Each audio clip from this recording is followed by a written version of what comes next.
عندنا رئيس الجمهورية ما حلتوش حاجة ومالوش عيلة، مالوش دعوة ومفيش عيلة هتحكمنا. عندنا ابن رئيس الجمهورية زي ابن اي واحد. عندنا مجتمع ما فيهش طبقات بنزود فيه الفوارق بين الطبقات.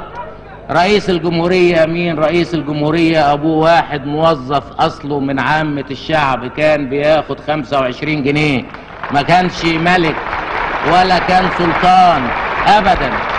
وبكرة هيجي لكم مين رئيس جمهورية؟ واحد منكم محدش يعرف، محدش هيحكمكم بعد ما استرديتوا بلدكم الا انتوا.